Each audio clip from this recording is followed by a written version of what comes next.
let's talk about Jimmy Garoppolo. Okay. The Jets have Robert Saleh and the 49ers passing game coordinator, Mike LaFleur, has spent a lot of time with Jimmy Garoppolo. He has a winning record. He's expensive, but the Jets can afford him. I don't know if Niner fans have thought this through, but is there a possibility that the Jets might want Jimmy Garoppolo? What do you think? There's a possibility. You know what it is, man? I think that if Saleh went over there in that interview and looked at the quarterback situation, right? And said, I can't do this. I'm going to try to bet on the 23-year-old, man, that I can get something out of him. And we just laid it out, right? Maybe you don't draft the quarterback this year. But next year, if your team is bad enough as we think they are, no matter how good Saleh is a coach, they're probably going to win 5 games, 6 games, which I would consider a huge success for a team that started 0-12 last year. So if they get 6 wins, you're still going to be right there in the top of the draft. So, I mean, I think that you take a chance on the unknown 23-year-old Darnold as opposed to the guy that you know. And then, the AFC East is a little bit easier now that the Patriots are, for now, on the downturn, right? This is the Bills division the Bills and Dolphins. All right, so wait, it's not as easy. You want Jimmy Garoppolo to go face Brian Flores and Bill Belichick and these defensive minds over there in the AFC East? I don't see that working out well. I'd rather stick with Darnold and see what you got. I think we know what Jimmy is. I wouldn't want Jimmy if I were the Jets. I mean, to me, he doesn't look like he can defend himself on the football field anymore. You're almost counting on him to miss a few games a season. And then to me, even when he's healthy, I don't think he responds particularly well to adversity. I think he's basically a front runner. When the defense is working and the run game is working and they have a winning record, like he's really happy and smiling. But when they lose a game or when they're like a game under 500, all of a sudden, dude's like ghost. He's gone. And like, as you pointed out, like, look at all these dudes who fought to come back and play meaningless games this season. He didn't. And there's going to be a lot of meaningless games on the Jets the next couple of years. I don't think that's the kind of environment that he flourishes in. I think he needs to be on the best team in the league for him to feel confident and willing to play.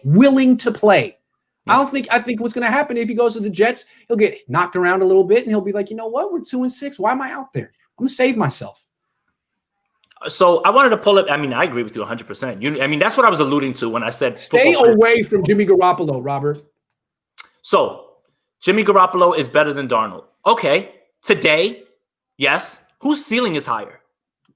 Who's more expensive? That's the thing. So you're going to pay a guy $27 million when you already know what he is, and he's going to be above average at best. Sam Darnold has been brutal, but, Adam Gase, and he still has a higher ceiling than Jimmy Garoppolo, and he's so much cheaper. How can you bring in a $27 million guy when Darnold is still cost-controlled at this point? That's bad business. I don't care how much cap space you have. You're not allocating that money in a smart way. So I would not do that. No. You don't understand, like 15% of your cap, that's like 1/6 of your cap. That is 1/6 of your cap on one player who's not even that good. How do you compete that? So I don't care. It's not about, in the NFL, it's not about who's better than who. It's kind of like, that game on Twitter where they're like, all right, you can construct your ideal basketball team. Here's the $5 line. Here's the $4 line. Like Jimmy Garoppolo is in the $5 line and he's not good. That's the problem. Give me the dude in the $2 line. I don't care if he's better than Jimmy Garoppolo. He's in the $2 line. I can build a better team that way. That's the point. Jose, I don't think his career is over. I'm not going to say his career is over. I just think we know what he is at this point, and the book is out. There's no more, there's no more in this system, second year, none of that. I think we just know what he is. And what if the ceiling was 2019? What if that was the ceiling? That was the absolute ceiling. I don't know. All I know is for a guy who's missed 23 games since he's been here, $27 million seems sunk into a lost investment at this point. He's not durable. When he's on the field, he's heavy-footed. When the pocket breaks down, he's like a chicken with his head cut off. The defining moment of his season was the pirouette against Arizona. That looked like a guy who looked afraid to get hurt. Like, I'm going to get hurt. I don't know what to do. I'm now in self-preservation mode. Forget looking down the field. Looking like graceful on a football field. Like, I'm looking for an exit route. That was bad. To me, was a very bad play. Yeah, and that's the game that I always point to because everybody said, oh, he was injured. Well, he wasn't injured week 1. He missed a lot of throws, including the game-winning throw. It was terrible in that game. Yes, he misreads. It's not – this isn't opinions. This isn't, oh, we're bashing him.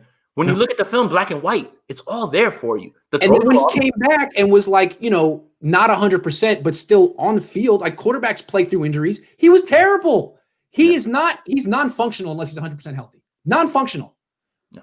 Quarterbacks usually play through things. I mean, Ben Roethlisberger plays through something every year.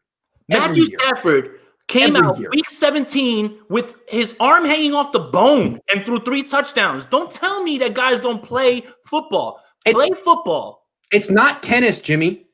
Right. It's not like everything has to be going great and you got to feel really great that day. Like they're paying you to be a warrior and be a soldier and to strap it up and go. This isn't a valid excuse for me. Okay? Who were his receivers? Dante Pettis was open that entire game. All you have to do is throw the ball to him. I know the kid was open in the end zone for the win. In the end zone for the win. That was on Jimmy. I don't know. Let's just end it with this. We know what Jimmy is. There's no more room for growth, I don't think, in this offense. I think we've seen it. That's it. For $27 million and 23 missed games, for you to be saying he's still technically a rookie at 29 or 30, he is what he is at this point. That's it. Let's move on. No more Jimmy Garoppolo. Here's the thing. If he would agree to a massive pay cut, if he would agree to like $12 million next year, hey, absolutely. But if you're Jimmy Garoppolo, why do you do that? You don't. I don't. I wouldn't. No. If you come to me, I don't care how bad I played. We need you to take a pay cut.